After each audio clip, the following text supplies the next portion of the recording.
今天早上6点起来，试驾了一台车，到现在下午4点了，我依然还没有睡觉。今天是我第2轮 review 车了啦。今天给大家介绍 iCar V23 All-Wheel Drive。踩弯，看到这边速度啊。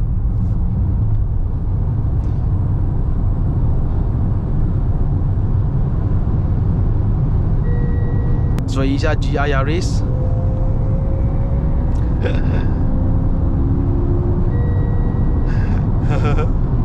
我估计我要到 top speed 了，已经 top speed 了，各位，不能再去了，我已经地板油了哦，地板油了咯。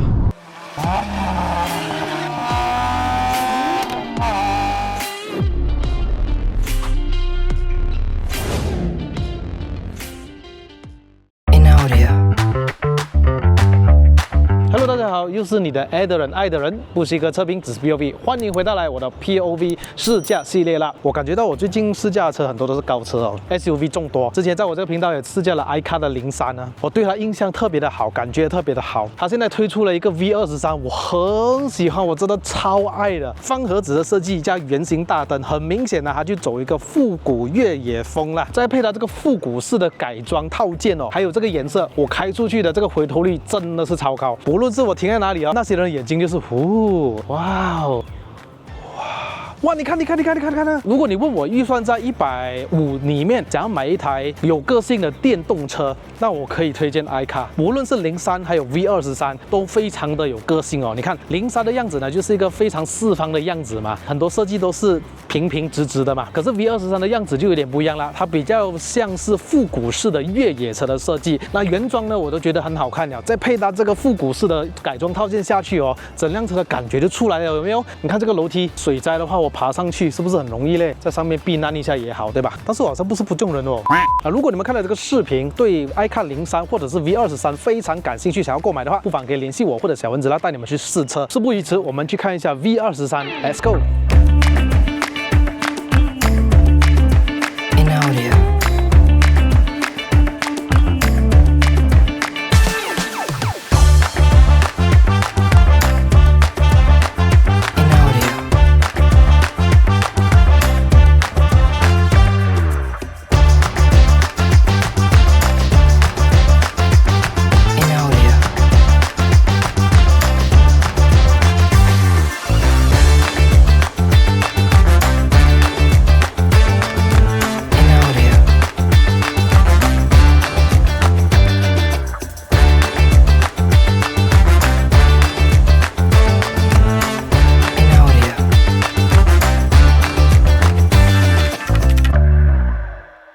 iCar V23总共在马来西亚有2个规格，一个是 Two-Wheel Drive， 一个是 IWD， 我们称为 Intelligent Wheel Drive， 我们所谓的4轮驱动啦。Two-Wheel Drive 大概134匹马力，0到100为11秒；4轮驱动211匹马力，0到100 7.5秒。Two-Wheel Drive 的续航能力360 km 的 NEDC，4轮驱动最高430 km 的 NEDC 的。虽然电箱比较大力一点，但是呢，你要记得它要驱动这4轮的话，会比较耗电一点，尤其它很有力。但是电能回收的话，因为有4轮的关系，它回收的也比较快，充电也是有分别的哦。Two-Wheel Drive 的话，最高的 DC 快充85 kW，All-Wheel Drive 最高可以支持104 kW 的充电的速度，30到88%的充电大概20分钟就可以充好了哈。当然还有 V2L 的功能啊，如果你今天去露营的话呢，你可以外接电器啊，答辩了完全没有问题。如果你问我怎么选日常生活省电的话，肯定是选 Two-Wheel Drive 啦。如果你想爽一点，你想要去一些轻度越野的话，当然是拿4轮驱动啦。这款的 iCar V23 4轮驱动啊，其实我之前有试驾过，在它的那个轻度越野那边，你们不妨可以去看我之前的影片。这辆车挺灵活的，但是只有一点，我觉得因为为了美观，它把这个 arch 做出来，驾驶的时候要比较小心一点，它比较明显的凸出来，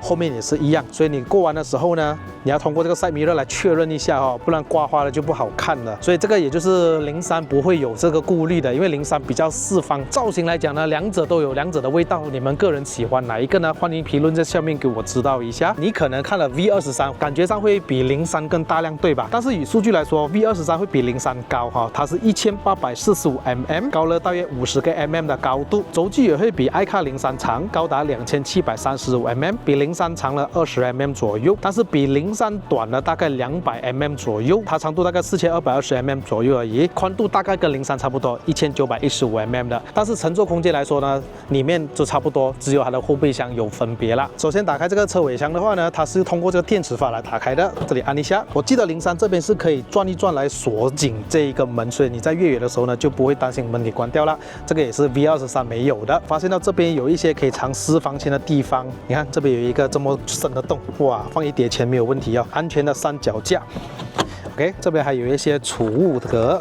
万一被锁在车尾箱的话呢，这里有一个安全杆拉一拉。这个车尾箱空间呢，234litre，也许它看的不是很大，可是这边有一个可以养鱼的地方，高达80litre的空间，你可以放一些充电器啊，你可能放一个小鱼缸养鱼在里面啊，对不对？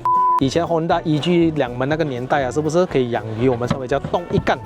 OK， 去买菜，椅背可以做倾倒没有问题。倾倒了之后呢，可以高达744litre的空间啊。这里有个小 pocket， 上面这边可以拉下来给中间安全带。可是这辆车啊，明明是有2个座位嘛，可能你要坐3个人还是可以的啦。这边上面有一个灯照明下来哈，晚上也挺实用的。这个门有一点阻尼哦，所以要用一点小力气去开，你不能丢啊，你需要慢慢的用手来。整个外形的加装你可以跟 iCar 买的哈，楼梯上面有 roof rail， 旁边的这些 arch 都是 chrome 的，还有这个踏板，这个踏板我站上去啊，90公斤都没有问题，看到吧？然后这里还有实木 cyberspace， 前面这个中网呢就全部都是 chrome 的，车头的是 LED projector headlamp， 还有 LED 的日行灯。当你打开 signal 灯之后，这一块会变成 LED 的 signal 灯，侧面也是有 LED 的，后尾也是 LED 的啦。V23 的 all-wheel drive 离地界面为210mm 的，如果是 dual drive 矮一个5mm 左右，可能就是它的轮圈小一点。如果你是去过水，它可以支持大概600mm 的水位高度啦。4个轮胎都是用这265/45R 21寸的轮胎，朝阳的 Radar RP76 Plus 的轮胎，前面为单活塞刹车卡钳，后面也是单活塞刹车卡钳。车后的保杆啊，你会看到这里黑色的一块模组，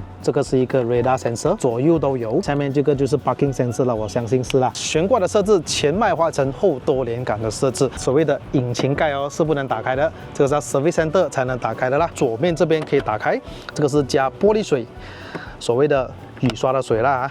充电口呢是在你驾驶员的右侧这边，刚刚有说了它的充电的速度啦，放在车尾其实蛮方便的，因为每次我喜欢用退后的镜嘛。那我们看一下它的后座空间啊，前面已经调整成我的驾驶座位，我身高173，2个拳头多，我的头部空间大概也是2个拳头，我这辆车真的是高，非常好坐，即使它没有天窗，我都没有什么压迫感的哈。哇，这些开窗的按键都是放在高高的哦，所以有一点像大 G 的感觉，对不对？这些动到地方都是一些皮革哦，这个地方都是一些塑料，它是喷上一层非常好看的银色的漆。这里有一些 pocket， 右边有一些 pocket， 因为这辆车它是电动车嘛，这里形成了全屏的状态。我觉得中间坐这里一个人没有问题啦，因为这辆车蛮宽大的，2张座椅都有 ISOFIX 啊。你看它的头枕。软软的，而且我没有看过头枕这么长的啦，顶棚全黑的，这个也就是我喜欢的一点。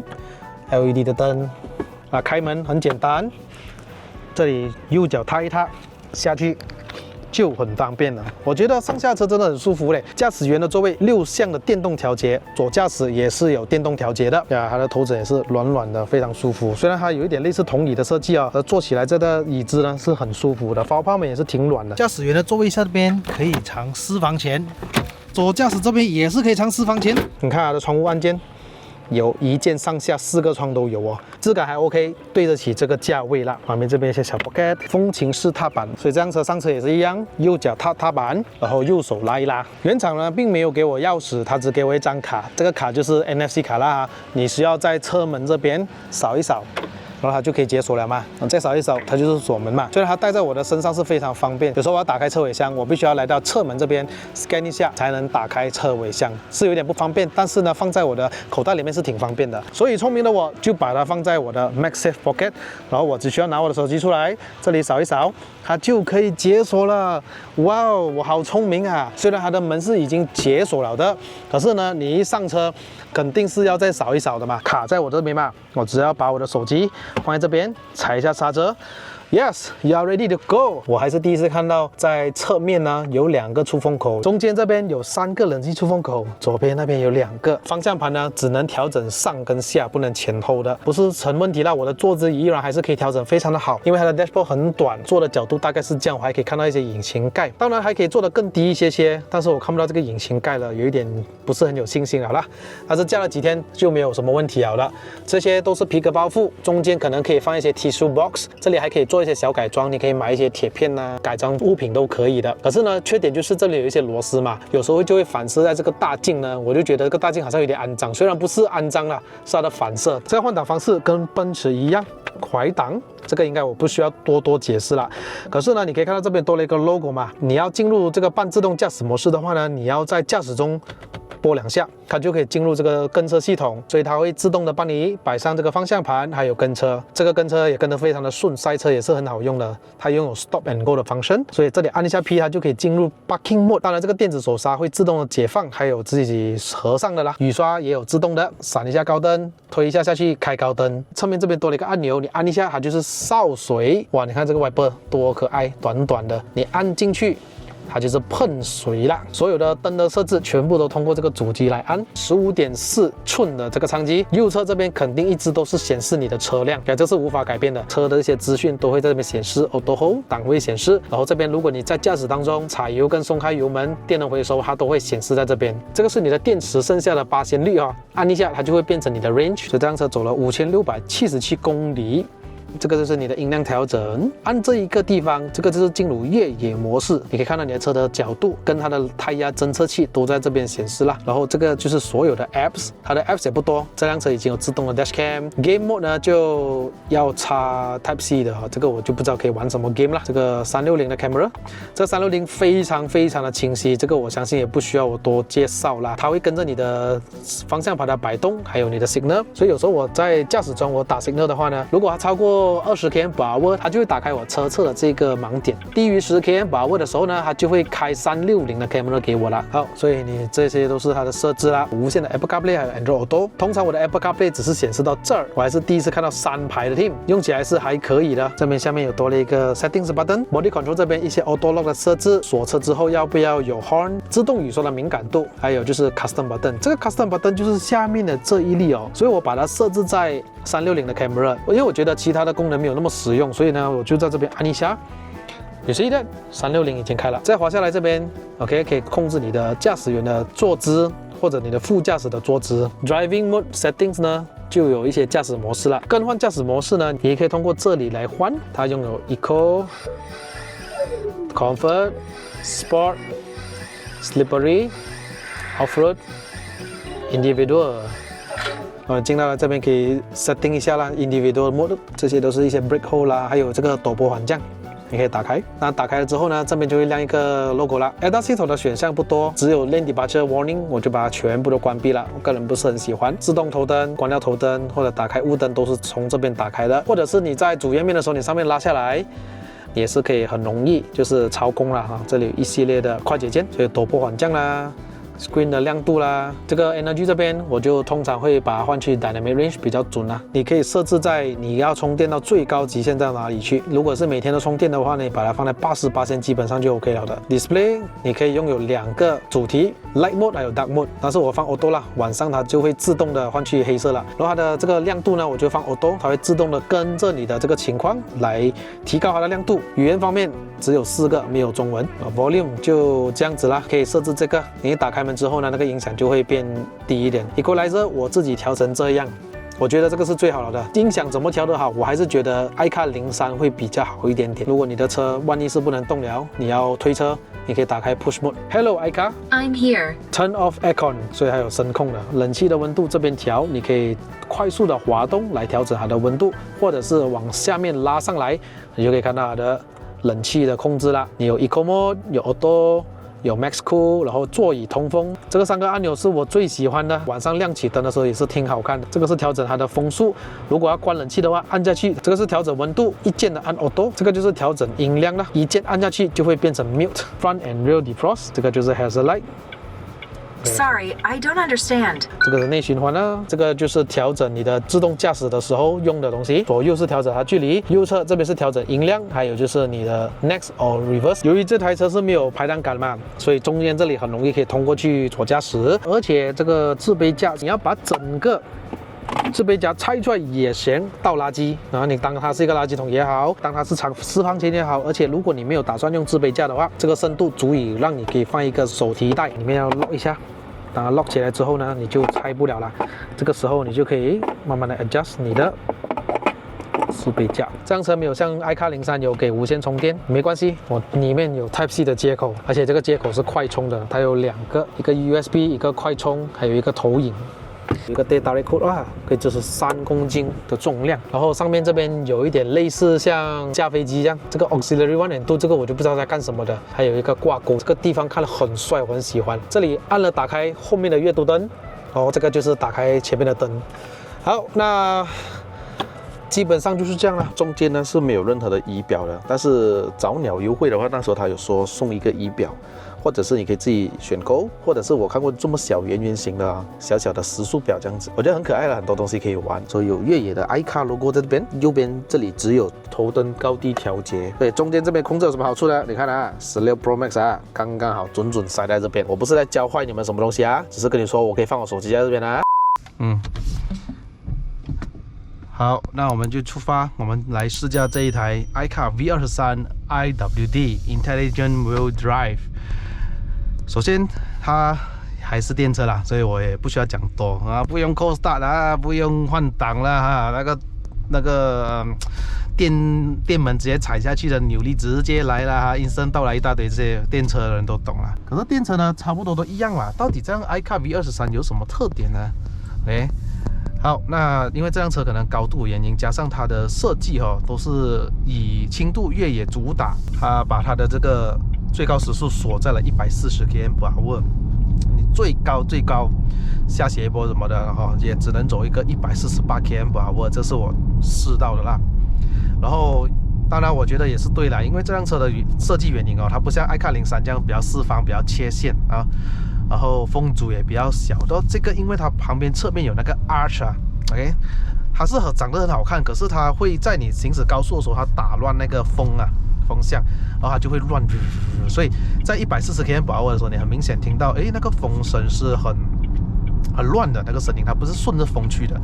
还好，因为这辆车它有一个双层的玻璃双层的所以它的隔音是特好。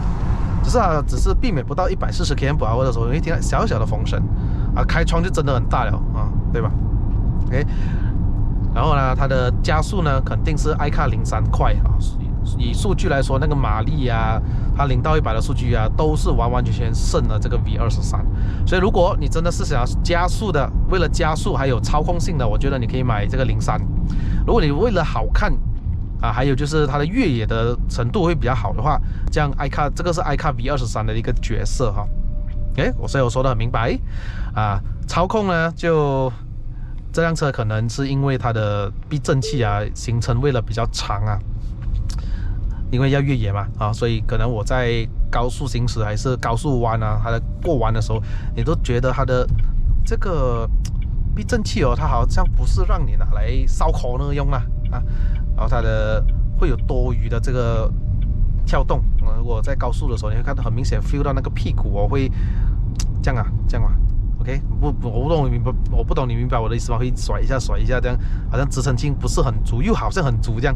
OK， 所以这是它的其中一个特点当然你不要开太快你维持在100 km/h 以上左右啦它这个避震器还是挺舒服的只是它的弹动会比较多如果比起03的话，03是真的很舒服了。所以两个开起来的角色都不一样，两个性格都不一样，好吧？OK， 那视觉角度来讲呢，这辆车完全就是 very good 它的玻璃你看很靠近我嘛，所以赛米勒也大嘛，所以它的后面的这个窗也大嘛，所以你开起来的话一点都没有压力所以唯一一个压力的，我觉得就是它的旁边的 arch 啊，你看这side mirror的时候，你觉得那个车身只是到这边嘛，但是你不要忘记还有一个凸出来的地方哦 arch 哦，所以过弯的时候啊，最怕就是靠到旁边的物体，还有一些车辆啊，所以这个就是特别小心的。其他一点呢是我觉得 very good 啦，刹车也行，因为也是有 regen 啊，然后回头率也是非常高。我昨天晚上半夜回家的时候哦，我就过了一个 block， 然后我也没有怕的嘛，我就开窗哦，开灯哦。然后呢，这个阿邦就问我，哇，可以大半夜哦，我开出去这几天的回头率真的是很高，男女老少都非常喜欢，而且有些人看了特别开心，哇 ，so cute， 我们就喜欢这样的，所以它的价钱很吸引到马来西亚的顾客群Suzuki Jimny 不是不好，它的价钱我觉得我接受不到，太高了，而且 4-speed auto， 然后1.5 NA， 没有毫无操控隔音啊。这样差不多这样的价钱，对吧？我可以选这个 iCar03， 它除了它只是充电而已啦但是它充电也是挺快的。我昨天晚上哦，我用到是30多%， 33这样啊，然后我去充电桩充电，那个充电桩是400 kW 的，可是我这辆IWD 哦，它的充电速度比较快，它可以接纳104 kW 的这个充电的数据啦，所以我从33% 呢充到去93%，我大概耗了47分钟左右。那因为它是1.6块kWh 啊，所以也比较贵啦。那我用了大概80多块，好吧？是跟打油差不多的啊，老实讲。但是你买这辆车有 package 来讲呢，有 promotion 呢，它还会送你 wall box。你在家里充电的话，其实是会比较吃香一点，而且电费也是特便宜。你在家里充电会比我们外面充电便宜的，真的很便宜很多，一个月几百块不了，比你油钱还便宜。然后上到云顶半山的时候，我最喜欢哦，因为它才快2000 kWh， 市区比较耗电，可是好处就是呢，我的电能回收真的是比2区快很多。我试过了，我开一个100多 km/h， 我让它踩一点刹车，维持这一个5秒钟而已，我就充回1%的电，哇，真的很快的，它的回充。如果你每天都有充电的话，尽力充到80已经是足够了啊。OK， 在这个时候很多车，我们来试一下用这个 ACC 跟车，那你打2下这个低档，然后你这里调一下速度，我调到去80 km/h， 然后我这个时候就可以放手了啊，因为这里旁边有线啊，目前为止还看得到。如果是在低于可能时速60以下还是30以下，它看不到这个线的时候，它是跟着前面的车啊。好吧，我们来再动一下这个方向吧。现在是一个弯道，我们来试一下它的跟车系统。其实我觉得还不错啊。你看它现在已经知道在过这弯，它会维持在比较低速的状态啊，然后去应付这个弯道，它也不会像在做乒乓球一样左右在那边晃动。你看它的整个过程是非常的丝滑而顺畅。而且我把这个跟车距离是调在最远的哈，我比较喜欢安全距离嘛。哇，你看很 smooth， 对不对 ？OK， 我们再挑战一下哦。它有时候会在过弯，它可能会降速一些，本来是80 km/h 的，然后突然降到去75这样子。所以你看我开的80 km/h 是非常舒适的，我没有听到风声。胎噪也还好，虽然它是21寸，我觉得它的胎噪管理的相当的好了。OK， 那我们就要解除它呢，除了踩刹车，还有就是拨上去一下不了啊，然后它就会解除了，我就可以用我的我就可以恢复我自己操控了哈。而且它有支持 Stop and Go 的，所以我在塞车的时候也是挺好用哦。OK， 协助辅助它不是让你滑手机来开车，它只是一个辅助OK， 那昨天晚上呢，我们在去玩Go Kart之前哦，它突然 PBMS 亮了一个灯，显示我的前轮的右侧它少了很多风，然后我就去油站打风咯。对，前轮的右侧是少了很多。OK， 我去冲，而且它是没有中顶啦，所以它应该是没有漏风的。但是呢，其余那些轮哦，反而我还要降低那个风你看，从原有的35到36，然后我要降到去33，不知道是谁把这辆车的胎压把它打得这么高，难怪我驾驶起来怎么觉得那个一过这些 divider， 一过这些铁的时候，我会咚咚这样大声的，然后轮胎特硬，所以我开起来的时候呢，那个车没有舒服的，真的感觉到是怪怪的，轮胎太薄了。但是反而我降下来在33。PSI 的时候呢，开起来是特别的舒服。我现在感觉到那个抓地有了很多，而且呀，它不会怪怪的那种震动跟晃动了啊。OK， 这个我还是第一次遇到啊，这个轮胎，幸好那个 DBMS 灯提醒了我。那这辆车的驾驶模式呢，有分为几种啊？现在我在 Eco Mode， 所以它的油门是所谓的最懒散的那一个。但是我一松开油门之后啊 ，OK， 它的电能回收是最强的哈。然后当然我去到 Comfort Mode 的时候呢，电能回收就少了多了一点哦。所以它就比较像正常车这样子开啦。你松开这个油门的时候，它电能回收是最小最轻的，然后你可以用你的刹车来控制那个回收啊，这个也就是比较正常人的开法。哎，去到 Sport 了之后呢，哇，那个电门哦，是不是一踩下去那个反应很快来嘞？好吧，是吧？这个是 Sport Mode 啦，我所谓的哈。然后我再拨到去 Slippery。这是我那时候在轻度越野的时候会开的，所以让它的四驱系统在工作，而且还是 Intelligent Wheel Drive， 它也会侦测一下你哪一个轮会打滑，它来决定要用什么模式，还有就是抓地，它会负责抓地 Off Road， 还有 Individual， 而且 Sport 的这个电能回收是最低的，方向盘是最重的一个哈，比较男人喜欢的一个模式哈。好来。哇，今天特别的晒，不知道干什么，好晒。这个方向盘的指向性哦，非常的精准啊，我觉得，只是它少了一些路感啊，就是很 numb 的一个感觉，麻木了。它会给你知道哦，重啊、轻啊这样子罢了，但是它的指向是非常的不错的。我也很虚，因为你可能开惯那些这种 Range Rover 还是 Defender 还是什么这种油车啊，可能你会觉得它的方向盘的调教会比较偏向于舒适，跟可能 Off-road 嘛，所以它的指向也不会太精准到。OK， 这是我个人觉得啦哈。反而这个你看，好，那我准备做一个0到100的测试啦，各位啊，然后直接到 Top Speed 给你们看，反正那个行程也不会很长啊。这种电车啊，就是你在城市里面驾的时候是比较省电的，慢慢驾有塞车啊，很久才扣一个8%的。反而你一直飞高速的时候，你就看到它电量一直在扣，一直在扣啊。所以这辆电车你们都懂了哈，这个我不需要多说，开电车人都懂。踩弯，看到这边速度啊。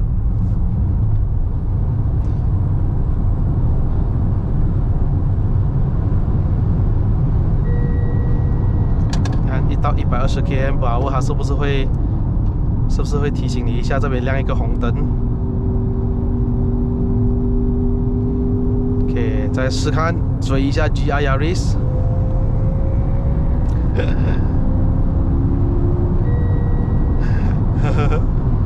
我估计我要到 Top Speed 了，已经到 Speed 了，各位，不能再去了，我已经地板油了哦，地板油了咯。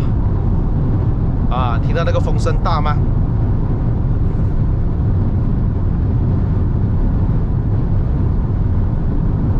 大哦，那个风声，它不是侧面这边传进来的，懂吗？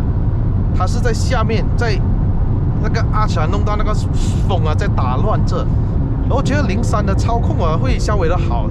第一点就是它的车身比较低啦，第二点就是它感觉上比较轻盈，还有它的避震器的调教，觉得它的整个过程就是很舒服。它每一次遇到一些不平的路哦，你就感觉到它的避震器就是弹一下就好了。没有多余的 drama， 没有多余的 CG 的，反正这辆会，可能行程长了，所以它是弹跳几下这样子的，所以它真的，你说到跑山，它就没有这么适合，啊，可是高速我还是 OK 啊，高速我觉得是很舒服的，而且我很喜欢这辆车的坐姿，这个就是该有的那个越野车的感觉啊，坐姿比较高，然后我上下车就是要踩在旁边那个 side step， 这个就是硬派越野车的一个象征性嘛，对吧 ？OK， 我们来听一下这辆车的音响，好吧？你看，很方便的，这边转。这辆车呢只有6颗喇叭啊，然后就是对的侧门这边，还有就是后门。谁没有一些刻骨铭心事？谁能预计后果？谁没有一些？那 OK， 说到这个音响呢，我就感觉上哦，我的印象中啦是03会比较好，然后反而我一坐上来这个爱卡 V23的时候呢，哎，好像少了一点东西。它的高音是有，而且它直接对我嘛啊，可是少了一点什么呢？就是它的 bass 啊，这个也是可以改啦，没有什么问题。但是我怎么调的好，我感觉上，因为可能后面只有2个喇叭啊，所以它的环绕声就没有这么好。我比较听到的很多声音啊、人声啊，都是来自于前方而已，我听不到后面有什么声音啊。所以这个就是它的一个特点啊，还是可以改，没关系，各位，车就是要拿来改的嘛，对吧？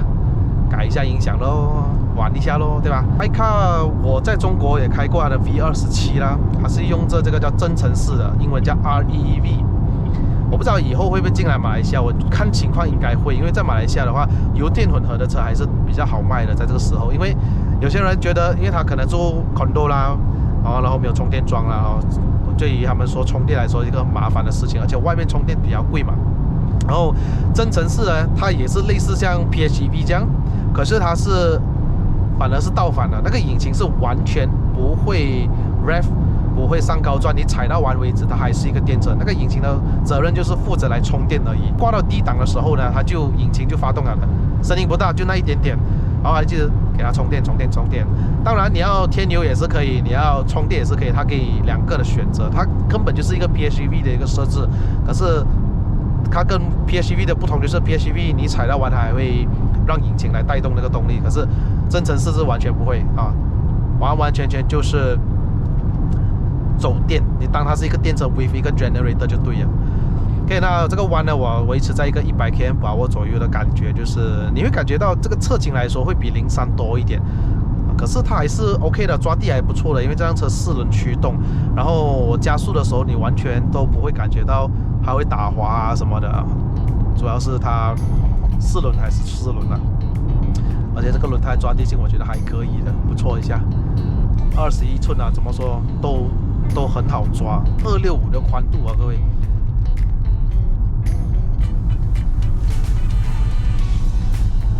哇，大佬，又是一个冰箱。